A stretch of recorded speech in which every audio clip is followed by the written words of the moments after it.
Hey, all you cool cats and kittens. It's Carole Baskin from Big Cat Rescue. Oh my goodness, I have been looking at so much crypto stuff lately.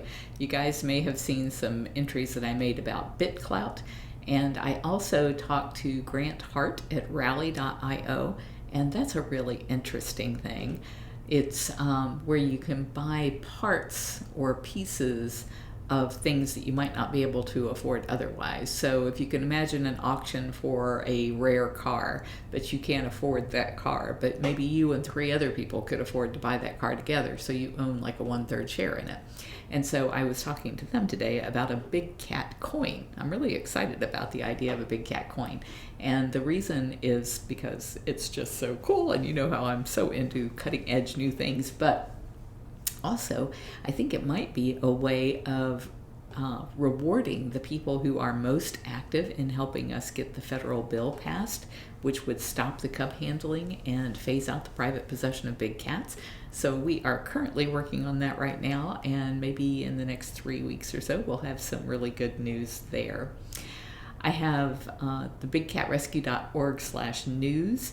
If you come to this page and click on any of these items here, you can read the entire story. I'm just going to go over the headlines. The first is Tiger King bill draws criticism from exotic animal owners. So this is a state bill that's going on or trying to take place in Nevada. And all of these animal exploiters are like trying to break down the gates to get into Nevada because it's one of the last places in the country where they have no rules. And they want to be where there are no rules because they don't want to abide by the things that the rest of society abides by.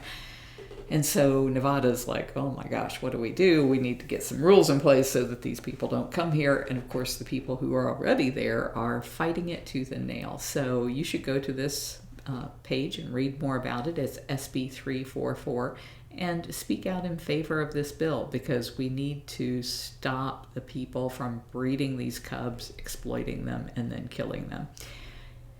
There is there's been a whole bunch of press lately about the Louis Theroux piece that ran on Monday called Shooting Joe Exotic, and this one says Shooting Joe Exotic makes viewers turn on the gun-toting zoo owner, which was about time that people actually got the truth about what had happened there.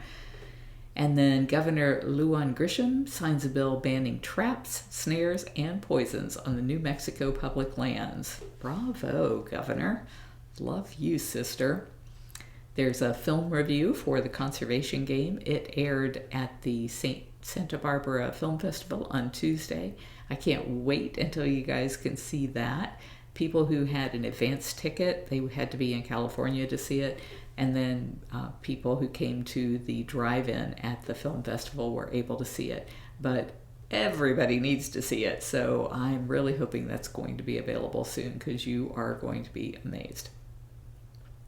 Saks Fifth Avenue stopped selling fur products, and they say that they'll have it all phased out by 2023. I think they should do it like right now. They should just cut their losses and stop it. That is just so cruel.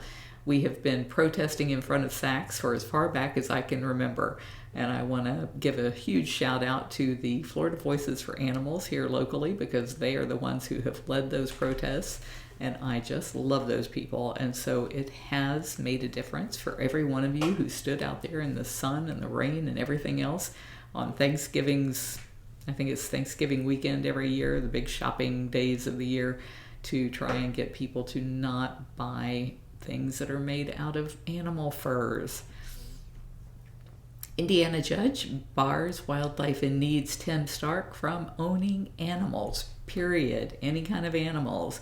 He has proven that he is not the kind of person who should be in charge of taking care of animals. And the judge has said that, and that is the final order. And it's about freaking time. And you might notice, I mean, they had to count on the Department of Justice in most of these cases to take action because USDA in the states almost never do. This one I thought was funny, that lions have the same reaction to yawns that we do. When we see somebody yawn, we yawn, and so do they. So that explains why when you're watching your favorite nature show and one lion yawns, they all yawn. Zoo Atlanta had an article about the big cats and wildlife trade. And then captive lions kept in stressful conditions create perfect recipe for disease, experts say. And this is about a place called the Pianica Farm, and it's in the West Province of South Africa. People will pay to go to these ecotourism camps where they pitch it to the public that you are helping these orphaned cubs, when in fact it's a speed breeding operation. They pull the cubs so that people will pay thousands of dollars to come there, camp, and act like they're the mother to the cub. And then they use them in the Walk with the Lions thing, where you go out and you walk among the youngsters, and then when they get big enough, they shoot them in cages. And so that whole industry has been exposed over and over again. You'd have to be living under a rock not to know that that is happening. And so now they're saying, look, this is just, it's going to create another Wuhan. We need to just quit it. Another one here on Louis Theroux on the prowl for the real story in new Tiger King documentary.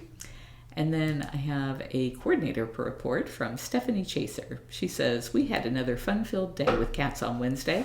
Please excuse my late post. That's why you didn't get one yesterday. Marie did morning meds, and Karma passed out supplements. Cleaning and feeding was done by Sadie McNulty, Angel Welker, Robin Fry, Taylor Feeden, Beth Ann Bluter, Kat Lightcat, Marie Schubert, and Karma Herworth. During cleaning, Fred Pagan and Nisha Prima, Claire Kaiser cleaned the front of the parking lot. It looks amazing. Marie and Beth Ann did the blood sickle cats. Claire is now a yellow shirt, so let's all put a congratulations out to her. After cleaning, the cooler was cleaned, party house was cleaned, Fred did supplements.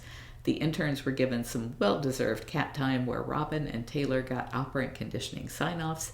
Thanks again for all of you guys. You are all appreciated for all you do. Thank you for making Wednesdays fun. And that was from Stephanie Chaser.